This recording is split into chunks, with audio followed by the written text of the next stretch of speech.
Hey, what's going on, everybody on YouTube? Steve here with Raiken Profit over at RaikenProfit.com. Coming back to you guys with another live broadcast slash webinar. And in today's live show, we're going to be talking about how to sell on Amazon. And specifically, we're going to dive into how I went from, and this is going to be from firsthand experience to be able to help you out most, how I went from literally $0 in sales, sell on Amazon, excuse me, how I went from $0 in sales because I came from the Craigslist and eBay world and I was a full-time eBay seller. How I went from literally $0 in sales, just getting started, didn't know how to, run an Amazon business, to doing consistently over $5,000 per month in gross sales. Now, I'm no millionaire. I still have a lot to learn when it comes to Amazon, but if you're brand spanking new, or if you're an intermediate and maybe you're only selling a couple $100s per month, or maybe $2,000, $3,000 per month in gross sales within your Amazon business, this broadcast will definitely be able to help you guys out. So in this show, it's going to be interactive. I'm going to be in the comment section shouting people out, answering questions, and trying to help you to get over whatever hurdle you're dealing with in your Amazon business.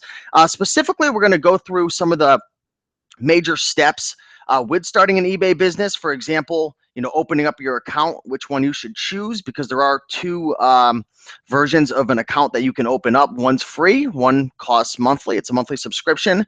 We're also going to talk about how to source products. So we're going to talk about how can you get your hands on products to sell on Amazon, because if you want to make more money, looking back at my journey from $0 to, when I hit my first 1,000 to 2,000 to 5,000, and last month I came a little shy of 8,000.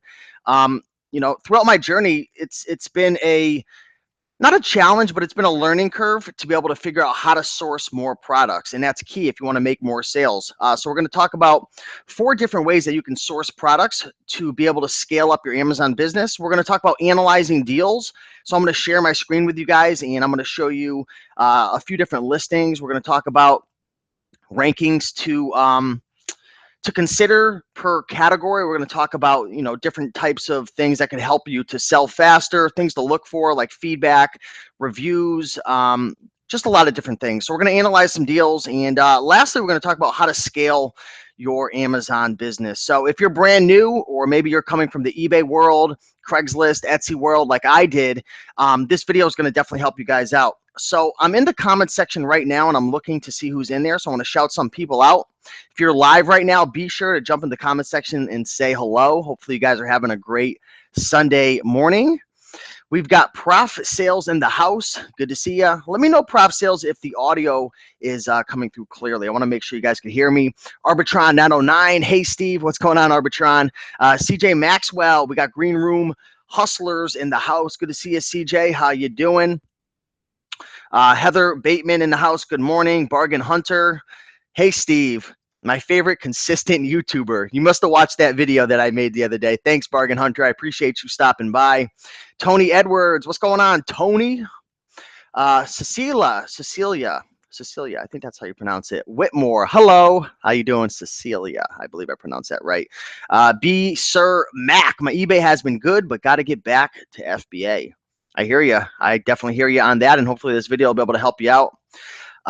Prof Sales says a little off sync, but that's probably my connection. Yeah, it probably is. It's a beautiful thing, technology nowadays, being able to do this live, but sometimes the internet gets in the way of syncing it up properly. We got Nanette. Hey, Steve, helping pay the bills. Good to see you, girl. What's going on? Scott McFarland, Green Pastures, Thrift School. We got my buddy from Connecticut in the house. Matrix Motivation. Good to see everybody. So I appreciate all the likes. It looks like we've got about 77 people watching live right now. So thanks so much for the support. Thank you for the likes. If you are watching right now and you like the topic, hit the like button down below, right under where it shows the number of people watching now, which is slowly increasing. Hit the like, leave a comment. But with that being said, let's actually dive into this webinar right now. So the first thing you're going to want to do when you first get started, and I'm going to kind of cater to the new people because I feel like those are the people who need the most help, because it's scary at first when you start selling on Amazon, and I want to help those people out as much as possible. But we will be doing some Q&A and helping out the intermediate and advanced people as well. But when you're first getting started, and you want to start selling on Amazon, the first thing you're going to need to do is sign up for an account. And there's two different accounts. One of them is a free version, right? So it's a free account. There's no monthly subscription. It's not going to cost you any money. And that's the route that I recommend, new sellers take if you're only going to be selling less than 40 items per month. And if you're brand new, you're probably going to be, in that arena. So I would sign up for the free account. If you are coming from, eBay and Etsy and Craigslist, and maybe you're a seasoned veteran, you've been reselling and you're going to scale up quickly, you can sign up for the professional account, which is going to cost you $40 per month. One of the big perks is if you sell more than 40 items per month, you're not going to get charged the extra dollar fee. Long story short, for every time you sell an item, if you're using the free version, they're going to hit you on with a seller fee of $1. So if you sell under 40, it's going to work out best for you because you're not going to have to pay that $40 a month subscription. But if you do sell over 40, I would recommend going with the professional account. So that's the first thing you're going to want to do. Sign up for your account. Create your login. Amazon's going to require you to, I believe they're going to require you to put in your credit card information, and they're going to require your tax information as well. So determine to yourself, do you want to sell under your own name, DBA, doing business as, Thrift School, Steve Raiken, whatever your name is. So if you're going to do business under your own name, then you're going to want to put in your tax information, AKA your social security number, and fill all that information out. If you're going to do business under under an LLC or an S corp or whatever, I'm not a tax advisor or a lawyer, so you're going to want to do your own research. But if you're going to do business under an LLC or something like that to add some extra protection, you're going to want to put in your EIN number and fill out the appropriate information and whatnot, and put in your business checking and all that. You got to just get all squared away for how you're going to get paid and everything. So that's step number one. Make sure to sign up for your account, put in your credit card information, figure out what you're going to do in terms of, you're going to do business under your own name, or you're going to do business, under an LLC, and just get all squared away and get ready to rock and roll. That's the number one thing right there. And number two, once you get your account all ready to roll, we're going to want to start figuring out how to source products. And that's really, really big right there. A lot of people, they get their account set up and they're ready to make money on Amazon, but they're not sure necessarily how to source products. So I'm going to talk about 4 ways. What's going on, Jameson, man? Say hi to everybody. We got 89 people watching live. Oh, special delivery. Awesome, awesome. Yeah, so we're going over how to sell on Amazon. So you don't sell on Amazon? No, I'm just kidding. Cool. All right, let's get back to business here. So we're going to talk about 4 ways to be able to source, to be able to make money on Amazon. And like I said before, I'm going to share how I went from 0 to over 5K per month consistently in sales, and that's growing day in and day out. So the first way that I want to talk about when it comes to sourcing, and probably one of the best ways I recommend new sellers to get started, is garage sales. Because garage sales are really, really, they're easy and they're fun and they're cheap, and you don't have to necessarily spend a lot of money to source products, right? Now, there's a lot of different products you can source. There's books, electronics, toys, shoes, clothing, video games, miscellaneous items. I mean, I picked up, what were those things I picked up yesterday, Jameson? I got kitty litter box liners for your cat for when, a lot of miscellaneous items you guys could buy and sell. But when it comes to garage sales, it's great because you can get items super, super cheap, really, really cheap, a quarter, 50 cents, $1. I was out with my mom yesterday, and we were doing some garage selling with my buddy Jameson, who's next to me, and my buddy Tim. And she popped on a little Domino's game. It was brand new in the box, never opened. It had like 140,000 Raiken toys. And she paid $1, and it's going to sell for 14 bucks. Now, she ain't going to be able to retire early off of that. But, it's just a fine example of, you get in cheap, and, you sell something, you make $5 or $6, and, garage sales are great. There's a lot of opportunities with electronics, with books. What did you find, Jameson, over at the at garage sales yesterday? I know you found that. What was that? Do you have that item with you? I think it was downstairs. Bring it up if you can, man. That little what was it, like a steak thing, or a little a meat thermometer? There's a lot of different items you guys could buy and sell. I picked up a Pokemon Blue Game Boy game for 50 cents. For 50 cents. Sound. Can you hear me okay? Somebody's saying sound. Okay. You got that item? Yeah. I'm hoping that you guys can hear me right now. Is there sound? Somebody is saying sound right now, so I want to make sure that they can hear me. So let me know in the comment section if you could hear me right now. I hope that they could hear me okay. Sound is fine. All right. Someone's just Diane. No, Heather Bateman trying to freak me out here, Heather. Yeah, but let me show you guys this item right here. I don't know if people are gonna be able to hear you that good because it's going through this mic, but this is an item that you picked up for how much yesterday? $10. $10. $10. And what's this going for? About $70. 70? Wow, that's amazing. And yeah, it's brand new in a shrink wrap, and he paid $10, so he paid up for it a little bit. But just a fine example of an item that you could sell from a garage sale, and there's definitely a good amount of money to be made. You blinked for a bit. No problem, Heather. I appreciate it. Yeah, but garage sales are great. I'd like for you guys in the comment section right now to post maybe one of your favorite finds that you've ever come across at a garage sale, to let the people know right now. Maybe there's people who are only sourcing from retail stores. Jameson, no, I know you do a little garage sales. Or maybe there's people who only do pawn shops, aka Jason Clark. No, I know he does a lot. Let us know what some of your best finds were, at garage sales. Looks like Scott McFarland said picked up a nice filter for a refrigerator for $1. For FBA, 57 sales rank, only 20K. I'm not sure what that means. Oh, $57 it was selling for at only a 20K rank. That's definitely awesome right there. Okay, so everyone can hear me fine. I'm just looking through the comments to see what's going on. What's going on, Vlogs by Cali? Tony D Jack Kick. All right, sorry guys, I'm just going through the comments to make sure. I don't have my assistant with me today. No. Josh Middleton says best was a TI-84 Plus brand new in plastic for $5. Imagine Jameson going to a garage sale and finding a TI-84. Actually, yesterday we'll move on to the next method to be able to source products, which the first one was garage sales. The second is pawn shops. Yesterday we went to a pawn shop with my buddy Jameson, which you popped on some items over there, right? Yeah. Yeah, he popped on 14 brand new video games in the box. And my buddy Tim, speaking of calculators, we negotiated a deal. And I go to this pawn shop often, so I've got relationships with these guys over here. So we put together a deal for two TI-89 titanium calculators, two TI-89 calculators with a TI-84 Plus Silver Edition.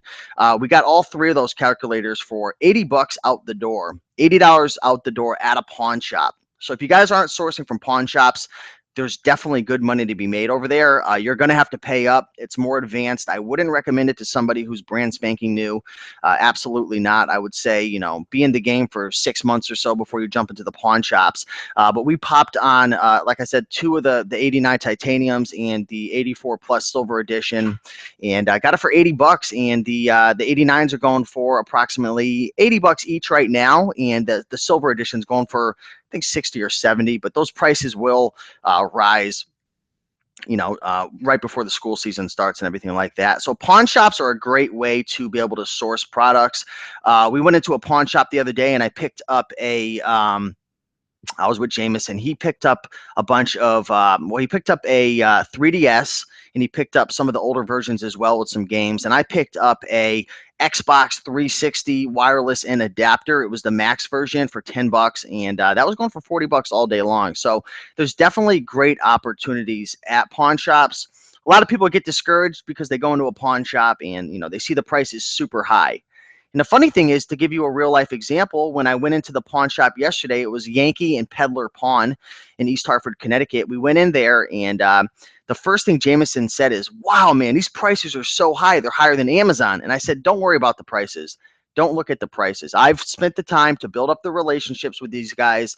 They know I'm a real deal buyer. I don't play games." And he got the price chopped down like 60 or 70%.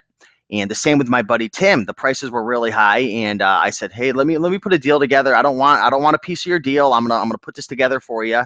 And I think those calculators were priced at Tim. If you're in the comments, let me know. but I think the calculators were priced at about $80 each, and you know, it was probably $200 plus altogether, and we got it for 80 out the door. And when I asked him what's the best you would do for all three of these, he said 80, and Tim goes, "Wait, 80 for all of them?" And he was so surprised, he was so taken back by it. So pawn shops are definitely a great opportunity. The third method, we already talked about garage sales. We talked about pawn shops. The third method is retail stores. Come over here for a second, man. Come over here for a second. I think they throw this on your head real quick, man. There you go. Yo, mic check. No, just kidding. Let me line you up, man. Oh, here you go. Oh, you're looking professional, man. Talk to me about retail stores, man, and how they could put some deals together. What's going on, ladies and gentlemen?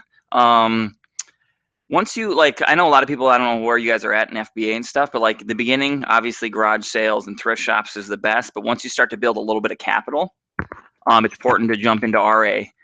I believe, for myself, like the RA profits are a little more consistent. But yeah, once you start, once your payouts start to get like 500 or 1,000, you could probably start jumping into RA then, because obviously it might be pretty tough to spend $1,000 at thrift stores and garage sales once you start to build up the capital. So I would start to look for sales at Target, when they've got, like last week they had the 25 off of 100. You loaded up like crazy, man. Me and Tim were like, what is this guy? You were just tossing things into your cart. Exactly. Like I probably did the 25 off 100 10 times at least last week. And what kicked out of the store. Yeah, exactly. Which, a lot of this stuff races to the bottom, but once you build your capital up big enough, you can wait. So all these toys I bought, I'm not in a hurry to send them out because I know they're going to tank. I'll wait a month until they build back up, and then I'll get more profits now or in 4 weeks than I would have right now, or, I guess I don't know if that's sorry. So I mean, just look for deals, look for coupons, get the Sunday paper, and you get the coupon inserts in there. Look at the coupons. See if there's any of those coupons have deals at Target where you buy 3, you get a $5 gift card, or they're on sale like $1 off each plus the coupons. People want to know what does RA stand for? RA stands for retail arbitrage. So it's like, break it down what it is for someone who has no clue, because you're talking about Target and Walmart, and people who are new, they're probably like, what is this guy talking about? Exactly. Okay, so basically we go RA's retail arbitrage. We go into Targets, Walmarts, Best Buys, Toys R Us's, all the big box stores, and we look for deals where we can buy on clearance, on sale, or full retail price, and we sell them for more on Amazon for a profit. A lot of the items that I personally flip are full retail price. They retail for 15, and I might sell them for 30 or 40 or whatever on Amazon and make a profit off of that. Because people usually will pay for convenience, or they might have busy lives where they just go on Amazon, boom, buy it, don't even worry about price, and then move on. And so we can come in and be somewhat of a middleman and make a little bit of a profit off those items. Do you think it's retail arbitrage something people should do if they're brand new, like they're coming from eBay, or do you suggest they start with garage sales and thrift stores? How would you start? I would definitely do garage sales and thrift shops. If you've never resold before, my personal opinion, I would start on eBay just to get your feet wet, because you don't want to be making mistakes on Amazon. You want to learn on eBay what it is to be a reseller, what to, sell things around the house, even a couple items. Because yeah, you don't want to make mistakes on Amazon. They will shut your account down and you won't be able to sell anymore. So yeah, and also yeah, retail arbitrage right in the beginning. If you only have $50 to your name, I wouldn't jump into RA. Because the profits are going to be so small, you're not going to grow very fast. I would stick to garage sales where you can buy puzzles and board games for $1, $2, stuff like that. And that's the beautiful thing about this business, right? If you guys, if you just opened up your account and you're sourcing, you're not locked into one avenue, right? There's thrift stores, garage sales, which are best for the new people. There's clearance at Targets, Walmarts, Toys R Us, all these places. There's flea markets, there's auction, there's online arbitrage. What am I missing, man? What else do we have? OfferUp, Craigslist. Oh yeah, OfferUp, Craigslist, sniping off of eBay to sell on Amazon, sniping on Amazon to sell on Amazon, which I don't know. I'm not going to give any advice about that. Okay. If you're supposed to be doing it or not, I don't know. If you have a non-Prime account, okay. I have a seller account and I have a buyer account for Amazon, which I don't mix them, okay. And my buyer account, I don't have the Prime membership. What was I going to say? I was going to say something. Oh, also, when I first started, I bought stuff from friends, because I guarantee you probably have friends that play video games, that have video games collecting dust on the shelf, and they wouldn't mind a couple extra bucks to drink this weekend. So they will sell you their video games dirt cheap. That is how I started doing this, and how I built, to six-figure income is I bought video games from friends that just had big games sitting around, like Game Boys, N64s, give them $20 cash to give me 15 games in the N64. That's how I started doing this, is buying from friends. Let's see. What mistakes might get you shut down with retail arbitrage or just Amazon in general? We'll use this as an example. This is obviously brand new, sealed in the box, mint condition box. Say this had like a big rip in the plastic, or there was a big ding on the corner, like like some people that don't know any better would sell that brand new. Personally, I wouldn't do that because you are asking for trouble in a sense where you could get in trouble by Amazon. The customer could get it damaged and say, hey, this was damaged, it's a defect, whatever. And then after a while, if you get enough of those complaints, Amazon could shut you down. So make sure. Ooh, what do we got here? Look at this, man. Ooh. Keep talking, man. So yeah, make sure you're selling your boxes if they're brand new gift, like I call it, gift quality condition. Sell them that. Don't sell like some box with a big giant hole in it. Sell it as brand new. Or like some people will sell like board games incomplete. Who wants to buy an incomplete board game? I do. I want to sit down with my family, get ready to play a game. I know I'm a cheap bastard. No. Like, don't sell Monopoly with no dice or something, random. Just so make sure everything is complete. Make sure everything works. Test it if it's a used item. Just stick with read the terms of service, which I obviously need to practice what I preach because I don't read them enough. But learn all the ins and outs of selling on Amazon before you start selling, because there are a lot of mistakes you can make. All right, good job. Pass off the mic, man. Pass the mic over. I'm so glad that Uh-oh. All right, guys. So that was Jameson. If you guys want to learn more about Jameson, you could follow him over at Periscope at Deals by Jay or Jameson Philippi. Also, link his YouTube channel up below. He has a YouTube channel. He's got some videos posted over there, and we'll be sure to link him up. And he's got some good stuff over there about retail arbitrage and whatnot. But yeah, guys, we went through opening your account. We talked about sourcing products, garage sales, thrift stores, pawn shops, retail arbitrage. And, in future webinars, we'll be sure to dive more into the specifics of each one.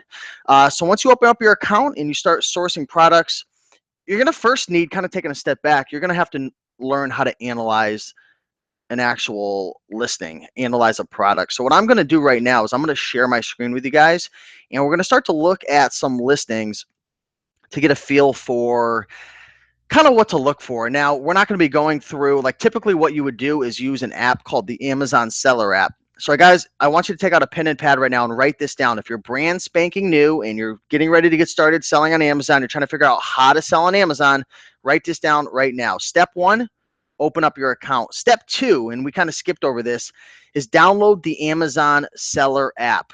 The Amazon Seller app. So go into your app store, download it. It's free. Make sure you create an account prior to it so you log in. And what this is going to allow you to do you have your Amazon Seller app on you? Is there anything you could show, or without showing too much of your personal information? I want to show them what the Amazon Seller app is, if you can. I mean, if you don't want to show your numbers and stuff, that's fine. I mean, I'm trying to figure out. Man, 5,000. Uh-oh. So Jameson's pulling up his thing right here. I mean, this is like what the sales looks like, for today. You can look at your graphs. It compares to the hours in the day, and what yesterday was. Like right now, I'm at $285 on the day. And then you can scan items here. Here, let's show them. So this app allows you to scan barcodes. So there's the barcode right here. Right here. This is a barcode. This is the barcode right here. It's an identifier. So when you scan it with this app, it's gonna actually bring up information about the product. So yeah, that'll pop up. And then you click that. Always make sure you check that, because sometimes the prices can be a little bit different. So yeah, that'll bring up a rank, and then it'll bring up reviews. It'll bring up a brand new price, and then you can click over and look at used. So this book is, I don't know what you want to say about it. Here, go ahead. This book is actually just for me. It's Connecticut trails and whatnot. But thank you. I just want to show them. I was just thinking, I was like, what the hell are you doing selling? Yeah, book, yeah. You $4, you lose 14 cents. Yeah, this is actually a book. It's Hikes in Connecticut. Thanks, Jameson. But you scan the barcode, and with this Amazon Seller app, and I'm sure a lot of you guys already know this if you've been following me for a while and you're selling. But when you scan it, it's going to give you a few pieces of information. It's going to give you the actual title of the item. So it's going to come up 50 hikes in Connecticut. It's going to show a picture, hopefully. It's also going to show you what it's selling for new. It's going to tell you what it's selling for used.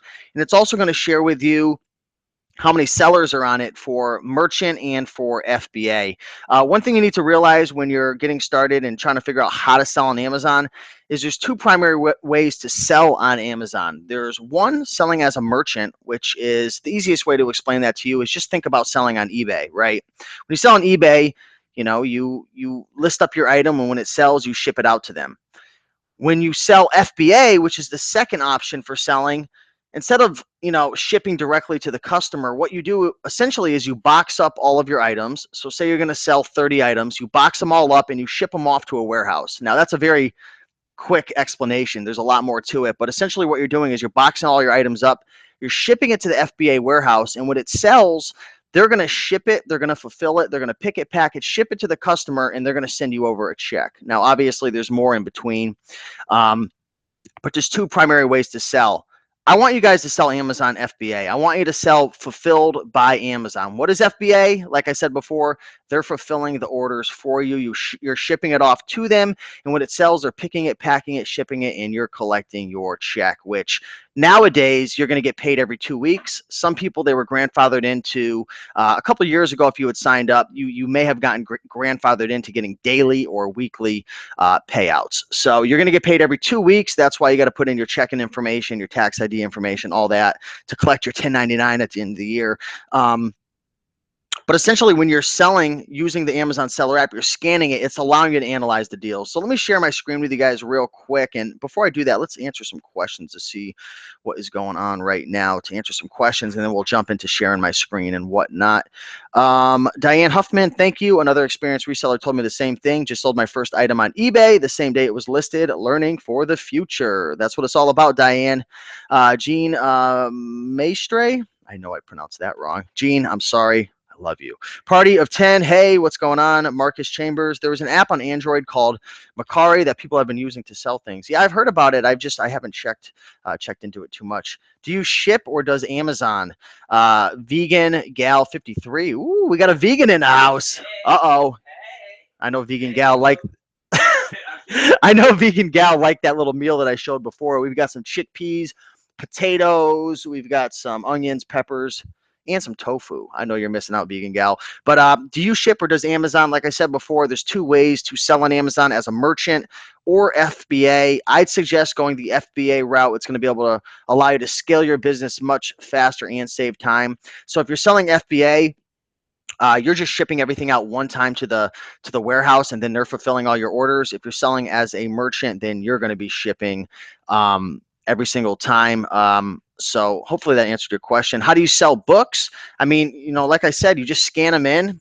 You analyze the deal. If it's a good deal, you list it into Amazon. You ship it off to the warehouses, and bada bing, bada boom.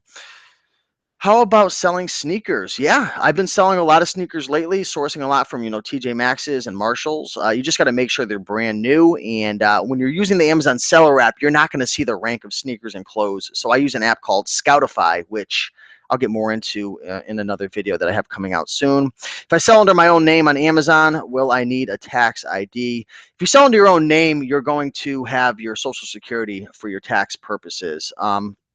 If that's the question you're asking. Steve, let's see your Amazon Seller app. Just showed you Jameson's. My phone's actually dead right now. Hey, I'm so grateful for this. Alicia, I'm glad that it helps. Should I say brand new if I never used, but the box is damaged? No, that's why, like Jameson said, you've got to read the terms of service, guys, because in the terms of service, Amazon states that if the box isn't gift sellable, I don't know if that's the right word, but if it doesn't look like, for example, when you go into a store to buy a board game or a toy, it's brand spanking new. It's ready to go. Like, it's perfect. The box is in great condition. None of the seals are broken. Like, that's like gift ready. If it's not gift ready, if there's a big ding or the seal's broken, technically, quote unquote, technically, that's not gift sellable or gift. I don't know what the word is I'm trying to say, but you guys know what I'm saying. Then no, to answer your question, that wouldn't be new. Stuff that you cannot sell in FBA, can you sell as a merchant? There are certain items like beauty products that are hazmat, which pretty much means that they don't want you sending it in because maybe it's a danger of some what am I trying to say? It may be, flammable, or who knows? I don't know. But there are certain items. That's why when you're using the Amazon Seller app, scan each item because it'll let you know if it's restricted or not. If it's restricted, do not sell it. How you request a permit from Amazon to have two accounts in the same address. I actually went through this process for my private label venture. Pretty much what you're going to do is you're going to send them you're not going to send it to Amazon. There's a certain department. I forgot what it's called. I'll look into it, but there's a specific department you send a message to saying, hey, I'd like to open up a second account. But it is going to have to be under two different checking accounts. It's not, you're not gonna be able to use the same credit card. You're not gonna be able to use the same checking account, and you're gonna have a really good reason to open up a second account. But I wouldn't recommend it if you don't have to, because if you get one account banned, they're going to ban the other one as well, because the IP addresses and everything is going to be linked up. So let's dive into. Let me share my screen with you guys, and let's jump into this analyzing session. So bear with me for one moment. I'm going to try to figure out how I could share my screen. Okay, entire screen, share. Okay, so here we are. We are on Amazon.com, and I want to show you a few things that you want to take a look at. So let's go. Let's take a look at that book that I scanned before. Actually, Jameson had scanned it for me. And this is a book that I didn't buy to resell. It's a book that I actually purchased for my own consumption because I'm big into outdoors and hiking and getting in shape. Been losing a lot of weight lately, been lifting weights, just love being outdoors. But anyways, that's besides the point. Let's look that book up. You want to know what? Let's type in the ISBN. So I'm going to type in the ISBN, which is on the back of the book, 088 150 355X. That should come up. It might not. Okay, here it is. So here's the book, guys. There's a few things that you're going to be able to see right off the bat. You're going to be able to see the picture right here. So you want to make sure if you're going to sell a book, and again, don't resell this book. There's no money to be made. This is for my own personal consumption, but it was just next to me. So it's going to make for an easy example. First thing you're going to see, and this is if you're looking it up through the desktop, if you're looking it up through the Amazon Seller app, which is how you're going to look 99% of the items up when you're out in the field, it's going to look completely different, but there are some things that are going to, be applicable. So just bear with me, guys, and follow along. So you're going to see the picture right here. You're going to see the title. First thing you always want to do when you scan any item, whether you're on your desktop with your scanner or you're using your phone, is make sure that the picture is matching up and make sure that the title is matching up. Funny thing is, the picture is actually a little different. I know I'm sharing the screen right now so you can't see me, but the picture of the book is actually a little different than the one that's on the screen in front of you. So that makes me a little skeptical right off the bat. Sometimes there's different editions and whatnot, and sometimes, there's just different versions. So sometimes you can get away with it, but you're really playing with fire. So I'd recommend, if the picture isn't matching up to the one that you have in your physical hand, probably pass on it or try to do some more research to see if there's another listing. So make sure the picture matches up and make sure the actual title matches up. Also, you're going to see right down here is a rank. This is actually a 2.6 million rank in books, which is very, very high. One thing I want to say is when you're analyzing deals, the rank is only going to be relevant to the category. Now, what do I mean by that? As you can see right here, this is the book category. So when it comes to books, a 1 to 2 million rank isn't the best. It's definitely a slower seller, but it's not bad, right? But if you were to see, maybe you scan a toy, maybe you have a Scooby-Doo toy, and you scan it in and it's coming in at 2 million, but it's in the toy category, that's a completely different ball game, right? I would pop on something, a 2 million book in books, but I probably wouldn't pop on a 2 million toy in the toys category. So one thing you need to realize is each rank is going to be relevant to the actual category, which we could talk on more in the future, but just know you're going to want to get comfortable and familiar with what ranks are good selling ranks in each category, right? So if you guys have any questions about what ranks you should focus on for the different categories, shoot a comment in the comment section. I'll jump in a few minutes, and I'll give you my 2 cents on what ranks to focus on for particular categories. For books, I really like to stay under a million rank. A million to 3 million is definitely long tail. You're going to want to make sure the margins are there. For toys, I really like to keep it under 500,000.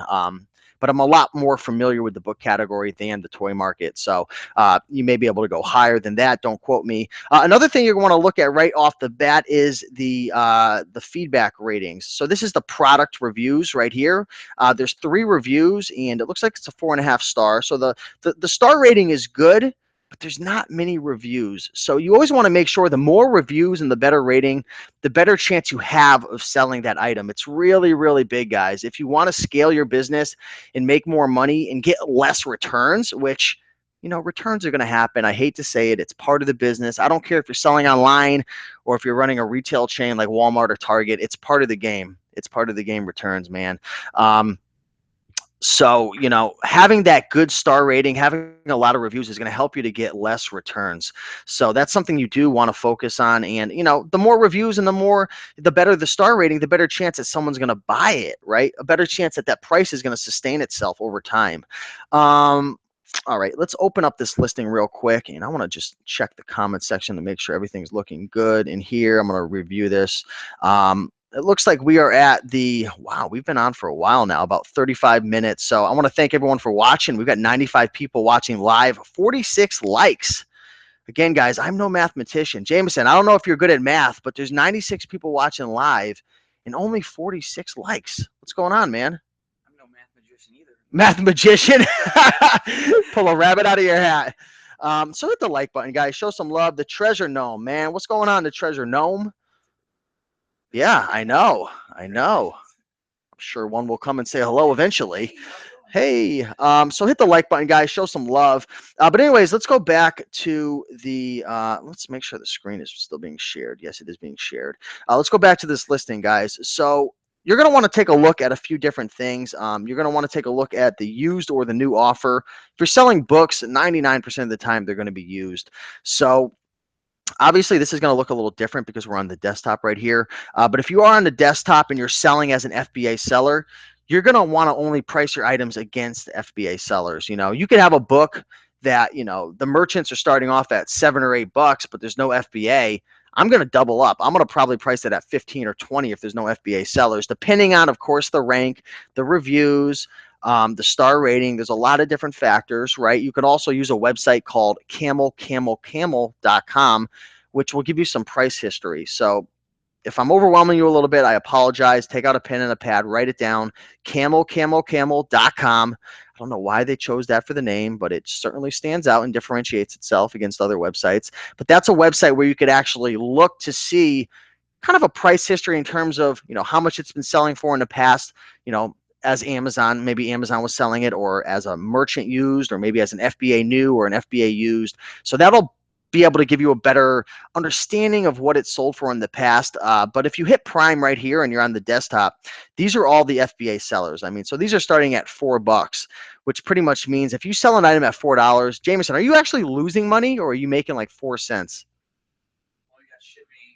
Yeah, you generally are gonna lose money. You're generally going to lose money because Amazon's going to probably take out at least $3. It's going to depend on the size of the item and the weight, but you're going to have the inbound shipping when you send out to the FBA warehouse and everything. So there's no money to be made in this at all, no money at all. But it looks like, the funny thing is, there's one seller at 4, and then it jumps to 9.89, which you can make a couple bucks, at 9.89. But again, looking back at the listing at a 2.6 million rank, this is a slow seller. This book probably hasn't sold in a while. And it may sell again, who knows? It could sell tomorrow. It might take a year to sell. I don't know. I'm looking at the book now. It's pretty cool. So I like it. But yeah, that's definitely one thing you're going to want to look at right there, guys, is the used and new offers. As you can see, these are merchants. If there's no Prime next to it, these are merchants that are selling it. Here's a penny plus $3.99 shipping. And if you ever been wondering to yourself, how are people selling it for a penny and making money? They're actually making money on the shipping. They're actually making money on the shipping, which I believe they make. I interviewed my buddy Greg Murphy over at busproofbusiness.com, and he's actually a $1 million seller on Amazon. He sells penny books and he's making money on the shipping. I think he makes maybe a quarter or 30 cents on the shipping. So, if you sell 100, 200 penny books a day, that could add up to a pretty decent income right there. So those are some things to look out for in terms of analyzing the deal. So if you scroll down the sales page, you can take a look down here, the product details, 216 pages. Here's the publisher, the language. The ISBN 13 is always the ISBN that I usually use to put into the search engine. Here's the average customer review, the Amazon bestseller rank, and that's usually what I only look at right here is the rank. You see the 2.6 million. Now it is showing, a 1989 rank in books under travel, New England. I don't look at that information typically. Um, but yeah, those are some things to look out for right there, guys. Again, if you're selling a used book and you're selling as an FBA seller, compare the price against used FBA seller pricing. Don't compare it against merchant. And the same goes if you're going to be a merchant seller. Don't price it against FBA because you're not going to sell something over an FBA seller unless for one reason or another. I don't know what the scenario would be. Maybe somebody just wants to order for a merchant. I don't know. I don't know why that would happen, but those are some things to look out for. So I'm going to stop sharing my screen real quick and go into the comments section and answer some questions. Okay, there we go. Hello. Okay, so we got 82 people watching live right now. Let's answer some questions, guys. Let's answer some questions. So again, I talked about opening up your account. We talked about sourcing products. We touched on garage sales, thrift stores, pawn shops, and we had Jameson come in talk a little bit about retail stores. We talked a little bit about analyzing deals. Again, we really just touched the tip of the iceberg there. I mean, the best way for me to really be able to show you how to analyze a deal would be to open up the Amazon Seller app and start scanning items. But unfortunately, it's with the webcam and everything, it's not going to be super easy to do. But I will link up a video in the description after this to show you how I do it. I have some videos that kind of walk you through the process. So check the description after this live show if you want some videos and resources on that. So I'll help you do that. And now we're going to answer some Q&A, and then we're going to talk about how to scale, how to go from $200, $300, $400 a month to $2,000, $4,000, $5,000 plus, and how I did it. So let's jump into the comment section. Looks like a lot of people are talking about Scoutify. If you're wondering what Scoutify is, it's actually an app that comes free alongside Inventory Lab. If you're not sure what Inventory Lab is, it's actually a software that Amazon sellers use to be able to speed up the process of listing. Also has some cool bookkeeping features on it, and you can save templates and whatnot. But I enjoy it. It helps me to list much faster and keep track of specific things. Like for example, when you list an item, you could put in what you paid for it, what store you got it from. I don't use it for those purposes, but there's just a lot of cool things. Look into Inventory Lab. But the point I'm trying to make is when you purchase Inventory Lab, which is about $50 per month, you're going to get an app that comes with it free. It's kind of like the Amazon Seller app, but it has a few different, it has a different look to it. And the one big thing that I like about Scoutify is when I scan shoes and clothing, it actually shows me the rank. And you're thinking to yourself, what do you mean, Steve? It shows you the rank. Doesn't the Amazon Seller app show you the rank as well? Well, no, for some reason or another, I don't know why. Jameson, do you know why Amazon doesn't show the shoes and clothing rank? It's weird. It's weird. They're pulling from their own API. I don't know. I don't know. Jameson, you're useless. No, I'm just kidding. Um, no. But for some reason, if you scan a brand new shoe in its box, because you have to make sure to sell clothing brand new and shoes new, when you scan it with the Amazon Seller app, it won't show you the rank, which is dangerous. You're playing with fire buying anything without a rank. Well, but, I do want to say if it has great feedback, great reviews, you're in a lot better shape. But I like to see the rank. So Scoutify will allow you to see the rank, which is big. So definitely check out Scoutify and Inventory Lab. Yowze. I'm in the dark part of YouTube again. Let's see. Let me refresh my YouTube comments and see what is going on for questions. Alicia asks, what have you done for funding for your business, especially when money is an issue?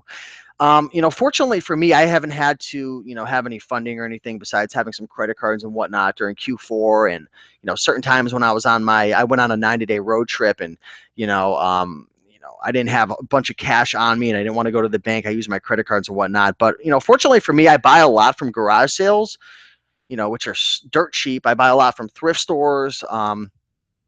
Pawn shops are a little more expensive, but I'm lucky enough to have money in my savings account, and I've been working hard for the last 2 or 3 years, and I haven't come across any cash flow issues yet. But again, granted, I'm doing a lot of thrift stores, garage sales, pawn shops, which don't necessarily cost a ton of money. And again, I'm selling anywhere between, lately over the last 3 to 4 months, I've been around the 7,000 mark. 5, 6 months ago, I was down at five grand to 8 grand. It really bounces back and forth. So again, I'm not a big Amazon seller. I'm just an average guy who, sells on a part-time basis and makes a pretty good income. But for people like my buddy Jameson, who does retail arbitrage, and for some of those bigger sellers out there, you may come across cash flow issues, especially if you're doing a lot of volume and you're buying a lot from retail stores. I mean, it can add up. So I don't have any advice I could give you in terms of, getting funding. I guess the only advice would be, I know Amazon, they give out some loans lately. They're giving out loans to sellers, and you might find one in your inbox, an offer. You might want to check that out. Loans from banks. You could get credit cards. I'm not a big fan of going into debt. I'm really not. I'm a firm believer in, if you're going to go into debt, pay it off each and every month. That's what I do with my credit cards. I use credit cards for everything, but I pay it off each and every month. So I can't really give you any advice on that, Alicia. Sorry about that. Can you show scanning app analysis? Perhaps can some items around the house? Jameson, are you busy right now? Do you want to scan some items and talk to him a little bit? Yeah. Let's bring over some items out of. I got some items in the box right there. Yeah. Um, no, no, no. The box over there under the crock pot. I've got some items we could analyze in front of them. You son of a gun! This guy just throws this thing on the ground. But yeah, Philip, we'll do some analyzing right now. Let me figure out what I'm doing. Dude, I got a sick kid that could use this game. We take $5. You son of a. All right, let's see. Here, let me give you the headphones. Just don't fit on my big old head. Follow this guy on Snapchat, man. Snapchat, Raiken Profit, and Snapchat. What are you, Jamie's _ joystick. What's up with you, man? Having all these different names. Your Deals by Jam Periscope. Your Jamie's Joystick on Snapchat. I was like, went from Jamie's Joystick on eBay to Deals by Jay on eBay, and then yeah, dude, I have no friends. No, I'm just kidding. I'm not kidding, but I am kidding. Okay. So yeah, analyze some deals, man. Show them, let them know what you're doing. All right, guys, what'd you pick this bad boy up for? I picked that up at a garage sale for everything for 20, so it's probably like $1. You overpaid. I'm just kidding. So okay, boom. Here's a perfect example of what you can do with little capital. He bought this for maybe $1, $2. Used, this game is going for $22. It's gonna sell instantly. Ranking in video games is 306, which is like you'll probably sell it in a day. If you're the lowest price, within a day or two for sure. And profit's going to be around 14 to 15 bucks. So that's how quick you can do flips for $1. And then next time you get paid, you get $15 instead of $1, and you go back and do that again and just keep flipping it over. What are you looking at though? Show them the screen. What are you actually? It's hard. It doesn't zoom in very well. Let's see here. Yeah, that's the problem, guys. Yeah, it's hard to show because it doesn't zoom in. So I guess talk to them. What are you looking at? So yeah, I'm looking at the Amazon seller app.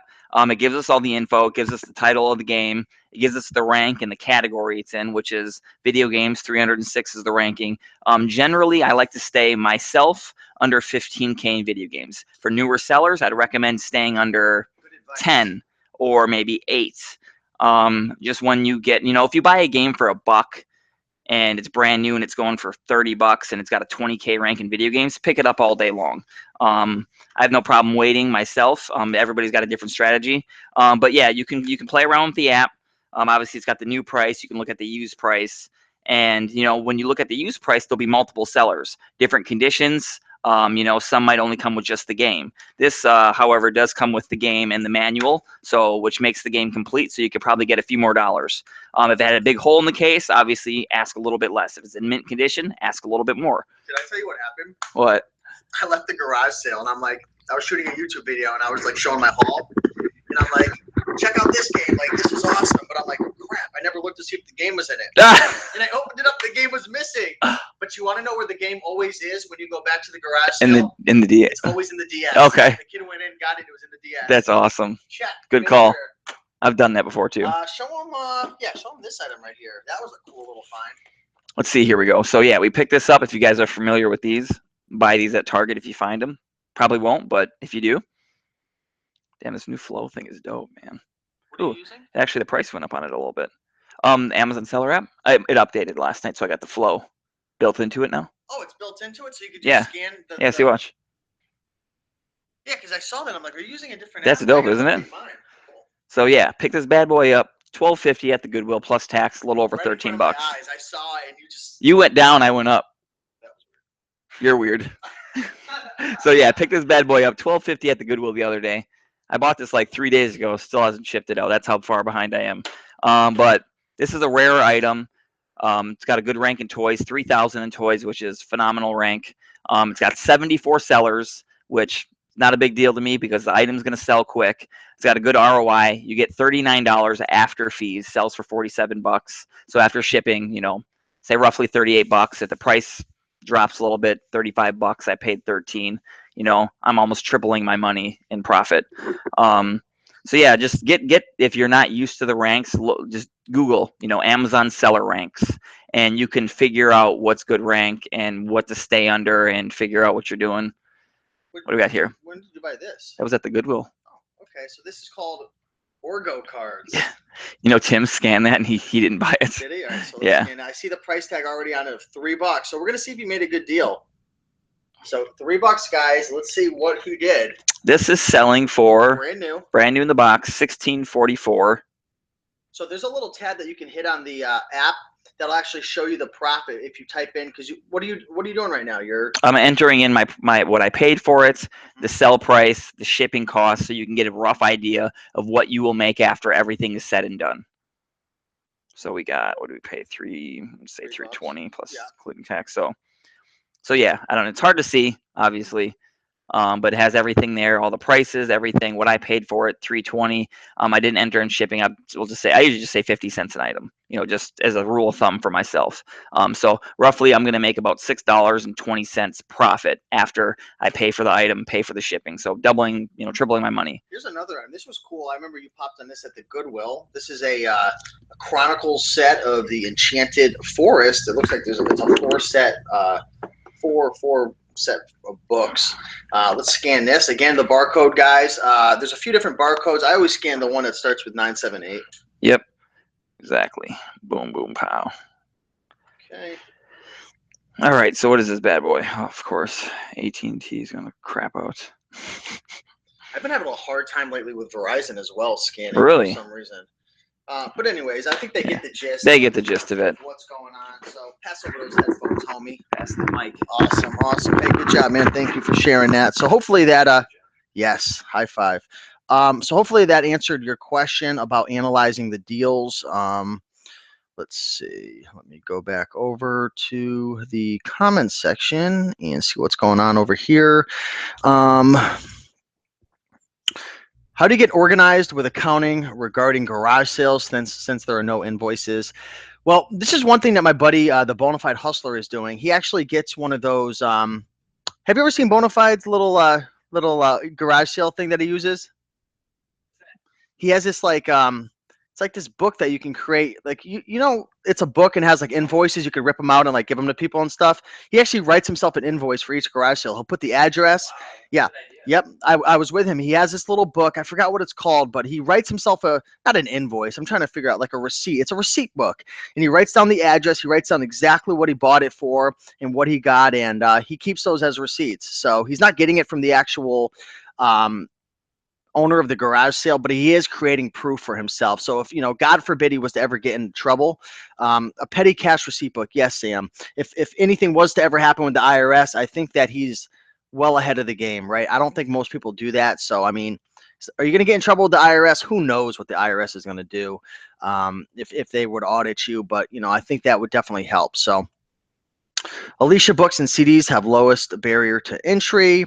Party of 10. Should I only be looking for brand new items? How do you list when you find used Nintendo DS and such without the boxes?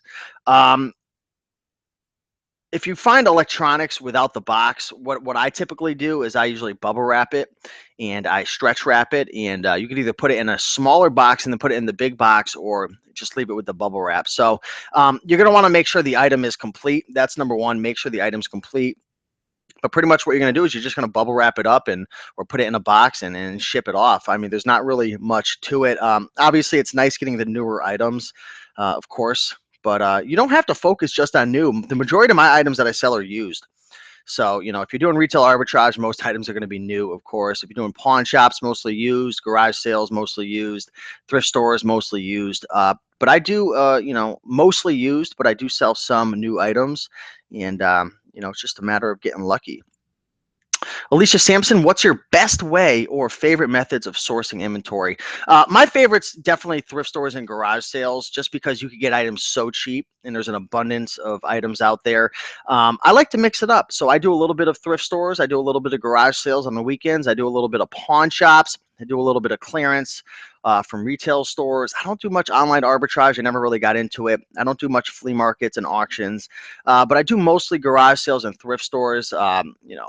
Garage sales is just the bread and butter right there. In Connecticut, we have about 1 day per week. It's usually just Saturdays. Sundays, sometimes you'll find some sales, but mostly garage sales and thrift stores for me. 30% of my income is coming from books. So I spend a lot of time in thrift stores and also at book sales as well. Check out the website booksalefinder.com and you can search book sales that are in your local area. They usually start on, I believe they start on Fridays typically and run throughout the weekend. So those are my most the best places I like to go. Someone asked, have you ever been to estate sales? I have, and we actually popped on and was somewhat of an estate slash antique sale Saturday morning yesterday. But it's just not my cup of tea. I don't know much about it, and I stick with what I know. I stick with what I know. The books that are not English in English sell on Amazon. I've sold a few items that weren't in English. I'm not sure what language it was in, but I know I've sold different books that weren't in English. But what I do is I scan it. I scan the barcode with the Amazon Seller app, and if it's coming up with a listing and it's got a good rank and there's margins and good reviews, I'll send it in. So that's pretty much it right there. So I'm just looking at my notes to see if there's anything else that we didn't cover. We talked about opening up the account, talked about sourcing products and the different ways that you can source. We talked about analyzing the deal, and we actually walked you through step-by-step different products, showing you the Amazon Seller app, what we look for, how we analyze a deal. The last thing is just scaling. Let's talk about scaling, guys. The number one thing that you're going to need to realize is if you want to make more sales, you're gonna have to list and ship more items. That's it. I mean, bottom line, unless you're going to be focusing on items that sell for a higher price per sale. Like for example, if you want to get your sales from 6 to 8 grand without selling more, you could focus on bigger items that sell for more, like shoes and clothing. So that's one thing, either focusing on items that sell for more per item, increasing your price per sale. But typically what most of you guys are going to do, and this is what I've done, is I just go out and source more. So say you go out sourcing twice a week, maybe you go out Saturday morning garage sales, and then Wednesday you go out to 5 or 6 thrift stores. Maybe you're a full-time mom, or you're, whatever. Maybe you have a full-time job and you only have 2 days a week. Well, if you're doing what you're doing, spending those, I don't know, 6 hours per week sourcing, and you're only able to make, let's just say $1,000 per month, I'm just throwing out a random number. If you want to get to 2,000 a month, odds are you're probably going to have to double your sourcing efforts. You may have to open up another day. So, maybe on Thursday after work, you're going to go out for a couple hours and hit some Salvations or Savers, right? So if you want to increase your sales, you are going to have to increase the amount of items that you send in. Also, you're going to want to get more educated, because you may be able to, what am I trying to say? You may be able to make more money in those 6 hours. Say you're going out for 6 hours and you're only able to make 1,000 a month. I'm just throwing out random numbers. Maybe if you learned more and you increased your knowledge base, maybe you could turn those 6 hours into $2,000 worth of profit because you know more, right? I mean, I could go out to retail stores all day long for 10 hours and maybe I'll make $1,000 worth of profit. Again, throwing out a random number. But 10 hours to Jameson could mean 3, 4, 5,000. Am I right about that? Me, if I spend 10 hours in a retail store and then you do, you're going to find 10, 20 times more than me because you have the experience, so learn. But it didn't come easy. He spent hours and hours and hours and hours just stalking and just staring at products. I'm such a creep right now. But he spent so many hours in these stores and at retail stores. I mean, he learned what sells. And it was the same with me for garage sales and thrift stores. I've spent so much time analyzing deals and buying items and learning from my mistakes and, figuring out what works and what doesn't, that I've been able to leverage my time. And that's what's going to happen with you as well. So you got to stay consistent, guys. You got to consistently be out there sourcing, consistently listing, consistently sending in items, and you're going to get better and better. And eventually, you'll be able to spend 15, 20 hours per week and be able to make a full-time income from it. Because there are a lot of people who do that and they work full-time jobs. Shout out to Stephen Peterson of what is his podcast called? Oh man, there's so many of them out there, but I'll be sure to link that below. I think it's the I'm not even gonna pretend I know off the top, but I'm gonna link Steven Peterson's podcast below. It's a great podcast, but he's got a full-time job. He's an accountant, and he makes a good income off eBay and Amazon. I'm assuming it's part-time hours because we only have 24 hours in a day. But he's making a really good income on eBay and Amazon, and he's got a full-time job. So there's ways to make money out there, even if you have a full-time job, a family, commitments and responsibilities and whatnot. Addo Hopovac says, my brother wants to do FBA, but we live in the same house. I heard that Amazon does not allow two accounts in the same address. Any suggestions? Well, 2 or 3 years ago when I was living at my house, which was my parents' house, now I have my own place, as you can see, my mom had an Amazon account and I had an Amazon account, and we had no issues. We had no issues at all. But the problem comes in, and Jameson, correct me if I'm wrong. The problem comes in is, say my mom got kicked off of Amazon, right? Say she got kicked off. Well, we're sharing the same IP address. So I guess theoretically there's a chance that I could get my account banned. Do you want to touch on that at all, Jameson? Come on over here, man. Hold on. I'm gonna pass over the mic, man. I don't have a lot of experience in this, but I have a little bit. Because when I was living in Nashville, me and my roommates were going to go into business together in Amazon, and I didn't want to make more work for myself by selling all the products he's buying on my account. So I decided I wanted to open up a second account. So to make sure, I reached out to all my reseller friends. I got different answers. You get a different answer from every person. You ask 10 people, you're going to get 11 different answers. So I went to the source and called Amazon. So they said that having two accounts under the same house is not okay to do. You can request a second account, and it's super easy to do it. Even two different people? Yeah, you can't do it without doing it because they're I don't know what you call it, but they said that it's computerized how they pick up on it. So it's no, but if they find out, you could just get suspended automatically because their system picks up on it, not a human, and they just shut you down. But they said you can request a second account. I requested a second account, and they said okay. So it's not hard to do. You just make sure you okay it first because you don't want to get shut down. Now, I have been at friends' house. Is like last year in Nashville, we were at Brock's house. Me, Kevin, and Brock all did shipments in the same house at the same time for like 3 or 4 days straight. And that was a year ago. We never had any issues. Now, when I go to people's houses, when I do anything on the Amazon Seller Central, I use my T-Mobile hotspot. Wi-Fi hotspot, and I go on my own just to be safe. They said that you shouldn't have any issues if you're traveling around and you jump from different IPs and other resellers things. It's probably not an issue, but this system can pick up on it, and you could have issues. I mean, it wouldn't be hard to fix, but to not create waves, I just go on my own just to be safe. It's probably a 1% chance anything will happen, but rather be safe than get bent over. Yeah, you don't want to get bent over by Amazon. All right, thanks, Jameson. Oh, thank you. So you heard it from the horse's mouth. Yeah, so that's about it, guys. We'll answer a few more questions. We're pretty much at the end of this webinar right now. Hopefully you guys enjoyed and learned some stuff about how to sell on Amazon. As you can see in the comment section, if you guys are watching live and if you had the opportunity to be here live, there's a lot of sellers in here right now who are making it work with Amazon, right? We got Pete Whitehorn in the house. We got King James V16, Kinetic Energy. We got Next Level Now. I mean, there's a lot of people in the house making it work. Next Level Now is saying, do you guys on multiple Amazons? Do you guys sell on multiple Amazon's marketplaces? I'm not sure what you mean by that question. Are you asking if we sell internationally, or are you asking if we sell on any types of other platforms like Kindle Publishing or merch? I'm not sure what you're asking, but yes to all of those questions. Pete says your inventory would have to be enormous to sell enough to cover that $39.95. No, it wouldn't, Pete. You know what?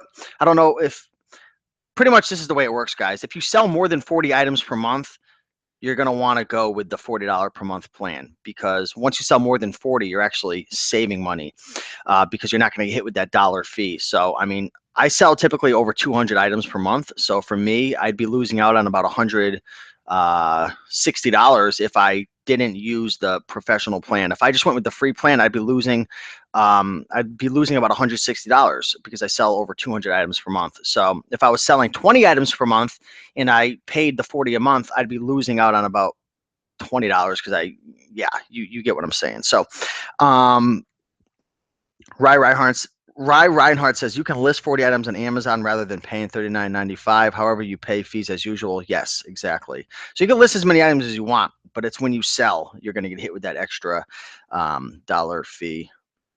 What's the capacity of Etsy? I don't sell on Etsy. Have you sold on Etsy, Jameson? Never. No. So I know my buddy Eric from the College Picker YouTube channel sells on Etsy and has been having some success, but I don't have any experience with that. Have you been thrifting in New Hampshire? I haven't. Jameson, have you?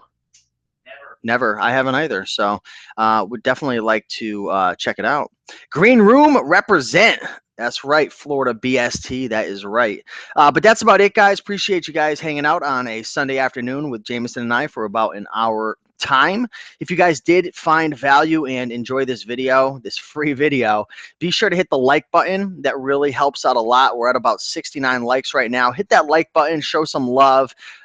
It really lets us know that we're doing a good job and that this content helps, and it motivates us to put out more and more free content for you guys to be able to help you out. And that's really what I'm all about, guys. I enjoy these videos. I don't have to make them, right? I'm not making a lot of money off of them, but I do enjoy, influencing people in a positive way, helping others. And if it wasn't for folks like you who are, leaving really positive comments and useful comments and creating YouTube channels of your own, sharing content, I'd still be at the Cracker Barrel. I'd still be delivering pizzas like I was 3 years ago. Probably still be living at home with my parents. And, I probably would be living somewhat of a miserable existence. I love what I do. I love the reselling. I love the helping of others, creating content. And it's a lot of fun. So hit that like button. Let us know we're doing a good job. It really does help. And yeah. Hopefully you guys have a great day. If you have any more comments or questions, leave a comment below in the comment section. Can't promise you that I'll be able to answer it because I'm a busy guy and I'm trying to put out videos every day. So if you really want your questions answered, try to make these live shows. I will put a link after the show to my email list. So if you join that, I will send out notifications of these live shows and give you guys a little update so you can get in here and answer questions, interact with like-minded people. But with that being said, thanks for watching. Have a great day, and I will talk to you soon. Bye.